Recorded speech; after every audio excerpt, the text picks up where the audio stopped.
ఎత్తివేలే ఎత్తివేలే అంతారం గ్రామంలో ఉన్న చేపల కంపెనీ అంతారం గ్రామంలో ఉన్న చేపల కంపెనీ ఎత్తివేలే ఎత్తివేలే ఎత్తివేలే ఎత్తివేలే ఎత్తివేలే ఎత్తివేలే ఈ యొక్క చేపల కంపెనీ ఎమ్మెల్యే దాకా సీఎం దాకా ఎత్తివేలే ఎత్తివేలే అవాదు అమేకయ్యాను అవాదు అవాదు అవాదు ఎత్తివేలే ఎత్తివేలే ఎత్తివేలే ఎత్తివేలే అంతారం గ్రామంలో చేపల కంపెనీ వెంటనే వెంటనే వెంటనే ఎత్తివేలే అంతారం గ్రామంలో చేపల కంపెనీ ఎత్తివేలే ఎత్తివేలే అంతారం గ్రామంలో చేపల కంపెనీ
మా ఊర్లో చేపల దాన ఈ దాన్ని మనుషులకు రోగాలు అక్కడ చేను పని చేయకుండా మాకు అంత ఇబ్బంది ఉన్నది. ఏమైందంటే రొట్టె కట్టుకొని పోతే కూడా అది ఈగలు వచ్చి అది వచ్చి తినలేకుండా ఈ లేబర్ కూడా రాకుండా వచ్చిపోయింది. మా దగ్గర వ్యవసాయం చేయకుండా వస్తున్నది, ఏం చేయకుండా వచ్చిపోయింది. అది వ్యవసాయం కూడా చేస్తలేము. మనకు అన్ని ఈగలతో లేబర్ కూడా రమ్మంటే కూడా అసలు మాకు స్పందిస్తలేరు. ఏమంటే అక్కడ వచ్చి వాసనకు మేమేం తింటాం అయ్యా, మేము ఇక్కడనే పోతాం కానీ అక్కడ గడ్డకు వస్తలేము అని మాట్లాడుతున్నారు లేబర్ కూడా. అంతా మాకు లేబర్ తీసుకుని మాకు అది అన్నం తిన్నీకి కూడా అక్కడ ఎన్ని 10 ఎకరాల భూమి ఉన్నది, అక్కడ చేసుకుని కూడా వస్తలేము. రొట్టె ఇప్పితే మొత్తము ఇట్లా ఈగలు గుంపు గుంపు అవుతున్నాయి.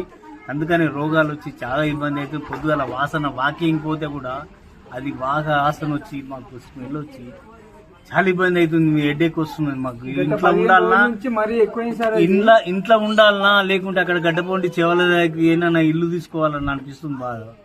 అట్లా ఉన్నది ప్రజలలో. మాకు చాలా ఇబ్బంది ఉన్నది. పిల్లలకు కానీ ఏదైనా కానీ రోగాలు వచ్చి చాలా వస్తుండ్రు, జ్వరాలు వస్తున్నాయి, అన్ని ఇబ్బంది ఉన్నాయి. అది దాన్ని ఎట్లా స్పందించి సీఎం దృష్టి దాకా పోయి మాకు ఇది బంద్ చేసినట్టు చేయండి. మీ మీడియాకు మేమందరికి మేము నమస్కారం చేసి మాకు సంప్రదించినాము. వాళ్ళు ఏమైతుంటే ఓవైసీ దగ్గరికి పోయి 2-3 సార్లు అన్నారు. మేము ధర్నా చేసినాము, అన్ని చేసినాము. ఓవైసీతోని కేసులు పెట్టిండ్రు. మాకు అన్ని మీద అయినాయి, కేసులు అయినాయి, అది అయినాయి. మాకు 2-3 సార్లు పోయి ధర్నా చేసి అది చేసినాము. కానీ ఒక వారం రోజులు బంద్ చేస్తారు, మళ్ళీ నైట్ మంత్లో ఇస్తారు. ఈసీ ఏం చేస్తారంటే మీరు ఏం చేసుకుంటారో చేసుకోకుండా అని ఎస్ఐ సిఐలు కూడా అరే మనం పర్మిషన్ అది మనం ఏం చేయని కదా అంట. సిఐ కూడా స్పందించిండు. దాన్ని ఎట్లా చేస్తారు ఇప్పుడున్న సిఐ ఇప్పుడున్న కాదు ముందున్న సిఐలు కూడా అంతే అయింది. మాకు ఎప్పుడైనా కంప్లైంట్ ఇచ్చిండ్రు. వాళ్ళు కంప్లైంట్ కూడా ఏం స్పందించని లేరు వాళ్ళు. మీరు అగ్రికల్చర్ రాండి అంటున్నారు కదా, అది ముందు సర్పంచ్ ఇచ్చిన అంటారు, ఈ సర్పంచ్ ఇచ్చిన అంటే ఎవరు ఇయ్యలేరు అని మేము సర్పంచ్ని కూడా అడిగినాం. మేము సర్పంచ్ని ఇచ్చినాం అంటే కూడా నేను ఇయ్యలేను అన్నప్పుడు ఆయన సర్పంచ్ కూడా స్పందించిన అందరూ చేసినాం. మేము పోలీస్ స్టేషన్ మా మీదనే కేసులు అయినాయి. పొల్యూషన్ డిపార్ట్మెంట్ ఏది నాంపల్లిలో కూడా ఇచ్చినాం. మేము నాంపల్లిలో కానీ ఎక్కడ పొల్యూషన్ డిపార్ట్మెంట్ ఇచ్చినా కూడా స్పందించలేరు, ఏం చేయలేరు. దాన్ని మాకు కంపెనీ బంద్ కావాలి. మా ప్రజలు మంచిగా మేము మంచిగా యథార్థం ఉన్నాము. ఒకటి నీకు లీగల్ లేకుండా ఇది లేకుండా మాకు దానితో మాకు చాలా ఇబ్బంది ఉన్నది. పొద్దుగల వాకింగ్ పోతే కూడా బట్ట కట్టుకొని పోతున్నాం. ఇట్లా బట్ట కట్టుకుంది అన్ని వాసన అంటే ఎంత గలీజు. స్వచ్ఛమైన మన అనంతగిరి అంటారు, అది ఎవరు మన రేవంత్ రెడ్డి అనంతగిరి అంటాడు. స్వచ్ఛమైన మా అంతరంలో అయితే ఏది అంటే స్మెల్ ఉన్నది అందులో.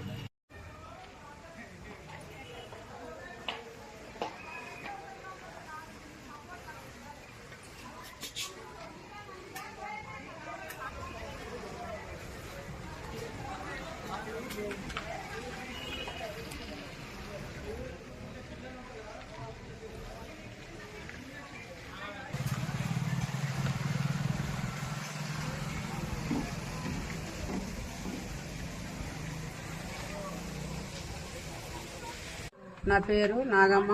మాది అంతారం చేవెల్లి మండలం. మా అంతారం గ్రామంలో చేపల కంపెనీ, కోళ్ల ఫారం రెండుటి వలన మా ఊరు మొత్తం నాశనం అయిపోతుంది.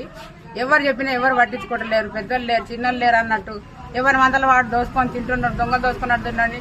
ముసలోళ్ళు, చిన్నోళ్ళు, పెద్దోళ్ళు అందరికి రోగాలు వచ్చి, రోగాల మీద కింద వ్యాధులు వచ్చి మేము ఒక్కొక్కరము ఒక్కొక్క లక్ష, నా భర్తకు ఒక లక్ష, నాకు ఒక లక్ష విజయ్ హాస్పిటల్ చక్కెరపల్లి వాడి వచ్చినాం మేము. అట్లాంటి వాళ్ళు కూడా చెప్తే ఎవరు వినిపించుకోవట్లేదు. తీసేయాలంటే కూడా ఎవరు వినిపించుకోలేదు.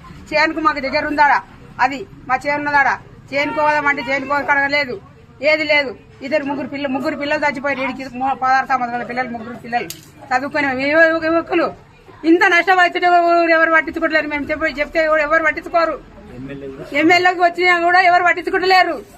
ఇది ఎవరు పట్టించుకుంటారు? ఇది ఎవరు బాగు చేస్తారు? మా ఊరికి, మా ఊర్లో బాగా కావాలి, మాకు అవి పోవాలి. అవి పోతే మా ఊరు బాగుపడుతుంది. వాసన, పొద్దున్న లేచే వాసన, పొద్దుమిచ్చే వాసన, అన్నం తిన్నపోతే వాసన, వాంతింగులు, జ్వరాలు, సలులు, పైపాట్లు, మలేరియలు ఒక్కొక్కటి కాదు సార్. మాకు ప్రతి ఒక్కటి ఉన్నది. ప్రతి ఒక్కదానికి ఎవరికి చెప్పుకుందాం మేము పోయి చెప్పాలి. ఎవరికి ఇంటర్ ఎవరు మామూలుగా మాకు తినడానికి తిండి, కట్టడానికి బట్టలు లేక కాదు, అది తెచ్చిపెట్టిన మాకు ఊరి మీద తెచ్చి మాకు రోగాల్లో తెచ్చిండ్రు. వీగలు, దోమలు, వాసన, చేపల వాసన, గబ్బు వాసన, పొద్దున్న లేచే వాసన, పొద్దుమిచ్చే వాసన, ఇంట్లో కూర్చుందామంటే వాసన, బయటికి వస్తే వాసన, ఏడికి పోయిన వాసన విడవది. రోగాలు వస్తున్నాయి. చిన్న పిల్లల కాడికి వెళ్ళి, పెద్ద పిల్లల కాడికి వెళ్ళి రోగాలు వస్తున్నాయి. సార్ మీకు నమస్కారం. మీడియా వాళ్ళకి మనం అది చెప్పి బంద్ చేసేటట్టు చేయాలి. ఇది బంద్ చేసేటట్టు చేయాలి సార్. మీడియా వాళ్ళకి 10,000 శరణార్థి. ఇది బంద్ చేయాలి. ఇది బంద్ చేస్తే మీకు ధన్యవాదాలు చేసి మేము మీ పాదాలు మా తల మీద పెట్టుకొని చూసుకుంటాం సార్. మా ఊరు వాళ్ళం కూడా అండగా మీకు ఉంటాం. మా ఊరు వాళ్ళం మీకు అండగా ఉంటాము. మేము ఉండమనే లేదు. సీఎం దిష్టి దాకా, రేవంత్ రెడ్డి దాకా కూడా పోవాలి. ఇది మేము కూడా వస్తాం. రేవంత్ రెడ్డి దాకా కూడా రావాలంటే మేము కూడా వస్తాం సార్. మాకేం భయం లేదు. ఎవరిదేం తినలేము. మేము ఏమంతా దోసుకోలేం. 1 రూపాయి తినలే, మైలింగ్ అంతా తినలే.